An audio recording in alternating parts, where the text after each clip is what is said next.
yang dimuliakan oleh Allah. Bantu support channel ini supaya terus berkembang dengan cara like, komen, subscribe. Semoga sahabat sekalian dimudahkan rezekinya. Amin, amin ya robbal alamin. Dikisahkan saat Nabi Adam dan Hawa tinggal di bumi, mereka menempati sebuah gunung untuk menjadi tempat tinggalnya bersama dengan seluruh anak-anaknya. Nabi Adam dan Hawa memiliki 240 anak dari 120 kehamilan. Artinya, semua anak Nabi Adam alaihi salam dilahirkan secara kembar. Namun menurut Imam Ibnu Jarir dan Ibnu Ishaq di dalam kitabnya menyebutkan bahwa putra-putri Nabi Adam alaihi salam memang ada banyak, tapi tidak sampai ratusan. Hawa melahirkan 40 anak dari 20 kelahiran. Beberapa ulama menjelaskan pada setiap kelahirannya dua anak kembar itu jenis kelaminnya pasti satu laki-laki dan satu perempuan. Anak pertama mereka adalah Kobil dan Iklima, sedangkan anak terakhirnya bernama Abdul Mugits dan Amanatul Mugits. Yang pada intinya semua anak Nabi Adam alaihissalam dan Siti Hawa dilahirkan secara kembar. Hanya saja ada seorang anak Nabi Adam alaihissalam yang dilahirkan tidak kembar. Dia dilahirkan tunggal tanpa kembarannya, dan anak ini diberi nama Unuk binti Adam.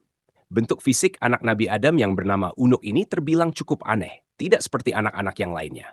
Dia memiliki dua kepala yang masing-masing terletak pada bahunya, yaitu di kanan dan kirinya. Kemudian ciri berikutnya, anak ini lahir dengan memiliki 20 jari tangan, yaitu telapak tangannya masing-masing punya 10 jari. Kemudian di jarinya itu dia memiliki kuku yang panjang dan bengkok. Namun meskipun anak ini dilahirkan dengan segala keanehan tersebut, Siti Hawa dengan jiwa keibuannya tetap merawat Unuk dengan kasih sayang hingga si anak tumbuh dewasa. Singkat cerita, pada suatu hari terjadilah pembunuhan pertama di muka bumi, yaitu Kobil membunuh Habil. Karena peristiwa itu, akhirnya Kobil pun meninggalkan tempat tinggal mereka. Kobil pergi meninggalkan gunung dan turun menempati lembah. Letak lembah itu tak jauh dari gunung tersebut. Maka akhirnya terpisahlah kedua kelompok anak Adam. Kelompok yang beriman menempati puncak gunung bersama Adam dan Hawa, sedangkan yang tidak beriman menempati lembah di bawah gunung itu. Dan Kobil menjadi pemimpin mereka di lembah tersebut. Hawa memperlakukan anaknya sama, merawatnya agar menjadi manusia yang beriman dan bertakwa kepada Allah Subhanahu wa Ta'ala. Itu menjadi ciri keturunannya yang mendiami puncak gunung. Sementara yang senang melanggar perintah Allah Subhanahu wa Ta'ala, mereka tinggal di lembah. Singkat cerita, Unuk pun tumbuh menjadi dewasa. Namun terjadi kecenderungan yang berbeda dengan kelompok yang ada di puncak gunung. Akhirnya pada suatu hari, Unuk memutuskan untuk turun ke lembah dan tinggal bersama kelompok Kobil. Nah, ketika Unuk nekat pergi dari puncak gunung itu, saat itu ayahnya yaitu Nabi Adam alaihissalam telah meninggal dunia. Beberapa sejarawan menyebutkan bahwa sebelum meninggal dunia, Nabi Adam alaihissalam sempat merasakan hidup bersama anak, cucu, cicit, dan seterusnya hingga berjumlah 40.000 orang. Di hari di mana Nabi Adam alaihissalam wafat, seluruh keturunan Adam menangis selama 7 hari 7 malam karena rasa duka yang begitu mendalam. Melihat bahwa Nabi Adam telah wafat, maka setan pun mulai berani dan menunjukkan taringnya. Setan mulai menggoda dan merayu anak-anak Adam yang tinggal di lembah. Karena para setan ini menganggap anak-anak Adam yang ada di lembah itu lebih mudah digoda karena mereka jauh dari Tuhannya. Nah, karena anak-anaknya ini pada waktu itu sedang bersedih sebab kematian ayahnya, maka setan suatu hari datang kepada mereka dan menawarkan musik. Tujuannya untuk menghibur mereka. Dan inilah musik pertama di atas dunia. Saat itu setan memperdengarkan suara semacam suara seruling.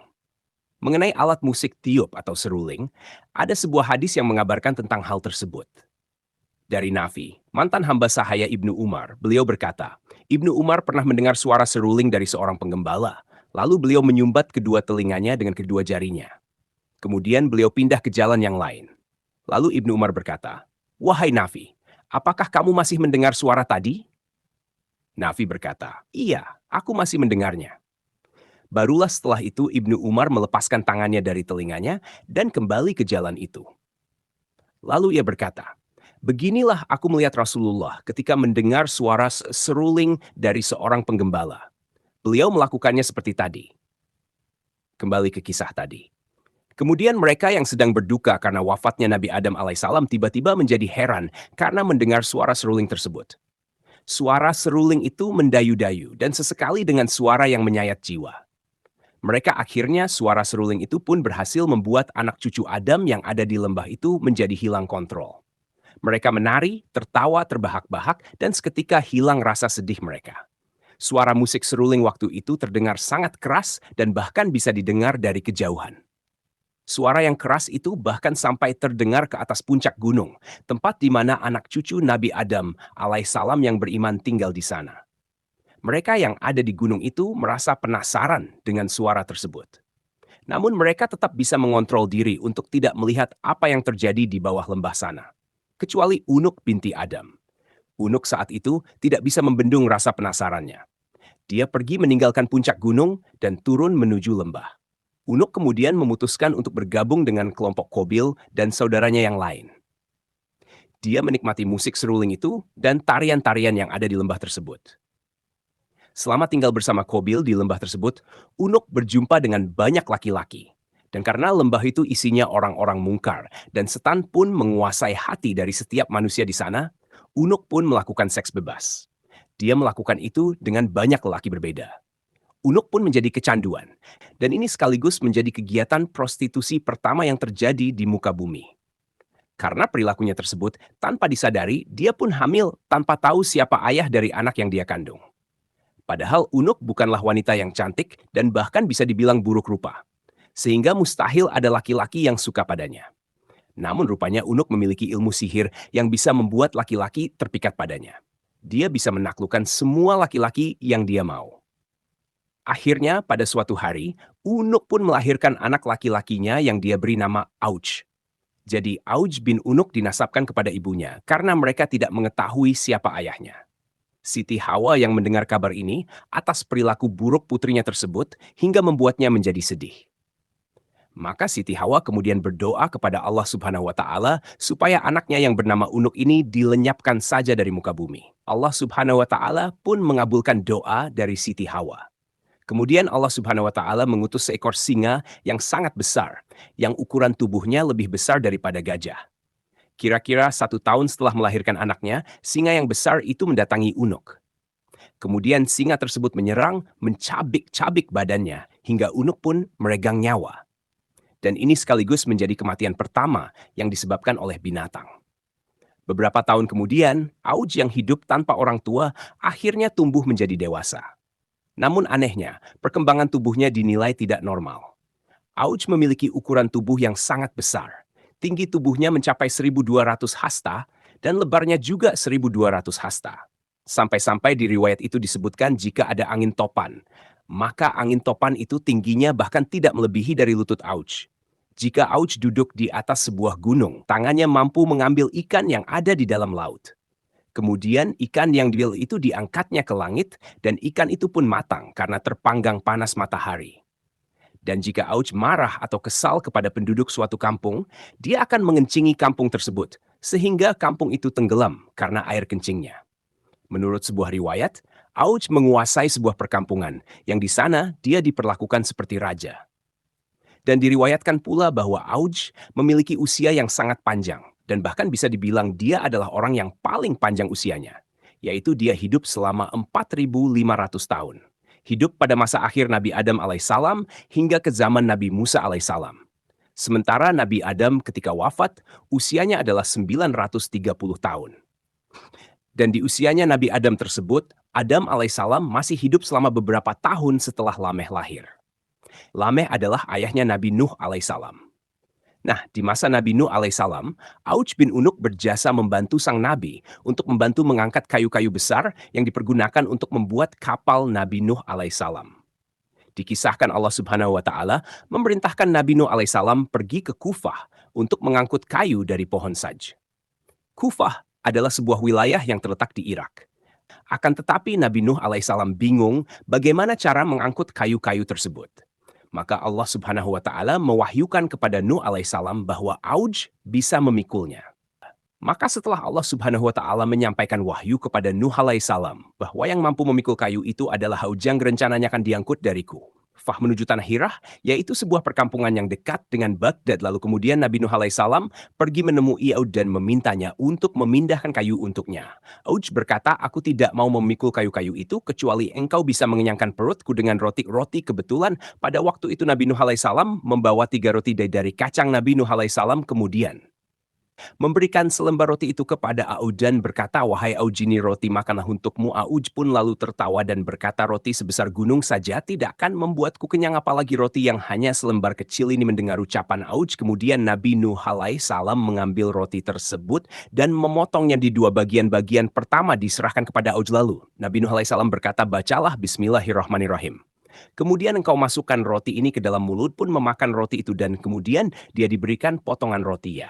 Yang kedua baru masuk setengah ke mulutnya. Aud telah merasa kenyang dan bahkan tidak sanggup memakan apapun setelah permintaannya tersebut. Dituruti Aud kemudian membawa semua kayu-kayu tersebut dari Kufah menuju Hirah dalam 1 kali pemberangkatan. Lalu Nabi Nuh alaihissalam dan para pengikutnya mengolah kayu-kayu tersebut hingga menjadi kapal yang besar. Beberapa waktu kemudian, ketika kapal Nabi Nuh alaihissalam telah selesai dibangun, maka datanglah badai dan sepertinya akan terjadi banjir yang besar. Aud kemudian memohon kepada Nabi Nuh alaihissalam untuk ikut masuk ke dalam kapal itu, akan tetapi Nabi Nuh alaihissalam menolak inginannya tersebut. Badai disertai air pun mulai menenggelamkan wilayah tersebut, termasuk puncak-puncak gunung tertinggi di wilayah itu. Saat banjir melanda, rupanya tinggi air itu bahkan tidak mencapai lutut. Aud pun selamat dari musibah itu dan dia hidup hingga masa Nabi Musa alaihissalam. Bedanya tidak seperti Nabi Nuh alaihissalam, Aud tidak menyukai Musa alaihissalam. Aud membenci Musa dan ingin membunuhnya. Suatu hari dia datang untuk melihat tentara Musa untuk ketahui seberapa banyak jumlah mereka, dan dia mendapatkan bahwa mereka hanyalah kumpulan orang-orang dalam 1 farsah. Lalu dia pergi ke sebuah gunung dan kemudian mencabut gunung itu dari bumi. Gunung itu dibawanya dan diangkat di atas kepalanya.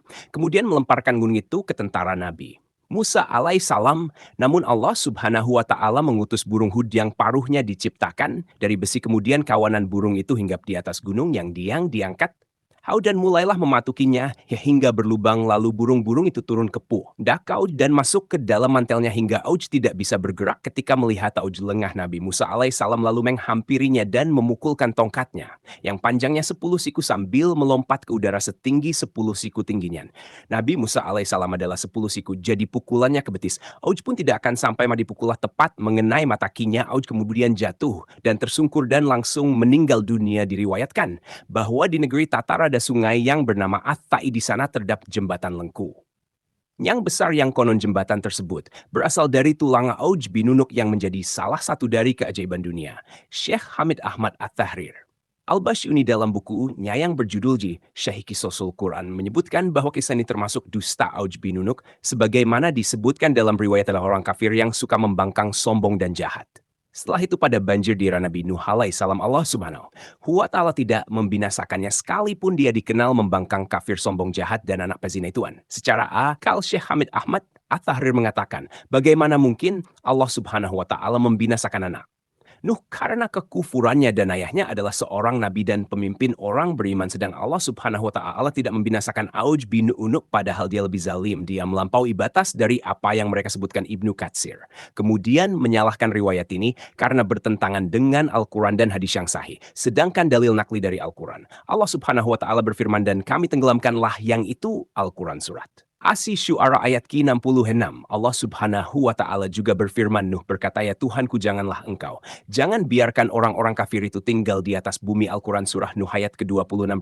Riwayat ini juga bertentangan dengan hadis-hadis yang sahih dari Nabi bahwa beliau pernah bersabda, sesungguhnya Allah menciptakan Adam panjangnya 60 hasta, kemudian ukuran itu terus berkurang hingga sekarang.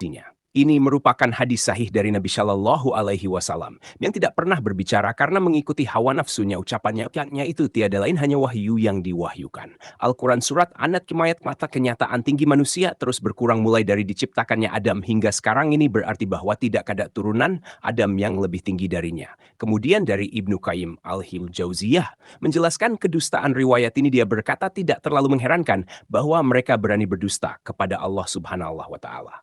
Namun yang lebih mengherankan apabila orang yang berani memalsukan hadis ini ke dalam kitab para ulama dan kitab-kitab tafsir yang diakui serta tidak menjelaskan kerancuannya. Allah subhanahu wa ta'ala juga berfirman, dan kami jadikan anak cucunya orang-orang yang melanjutkan keturunan Al-Quran surat Asy-Syafat ayat 77. Allah Subhanahu wa Ta'ala memberitahukan bahwa orang-orang yang selamat dari banjir itu adalah anak-anak Nabi Nuh alaihi salam dan para pengikutnya seandainya Aujid memang benar dan iskaya diatid. Akan hidup lagi setelah Nabi Nuh salam. Ibnu Qayyim al-Jauziyah menambahkan tidak diragukan lagi bahwa hadis ini dan semacamnya dibuat oleh orang kafir dari ahli kitab yang mengejek para rasul dan pengikutnya. Wallahu a'lam bishawab. Semoga kisah ini bermanfaat. Lebih dan kurangnya mohon dimaafkan. Yang benar datangnya dari Allah Subhanahu wa Ta'ala. Hilah fatau keliru itu datangnya dari saya pribadi sebagai manusia biasa. Sampai ketemu di kisah-kisah seru yang penuh makna selanjutnya. Saya akhiri. Wassalamualaikum warahmatullahi wabarakatuh.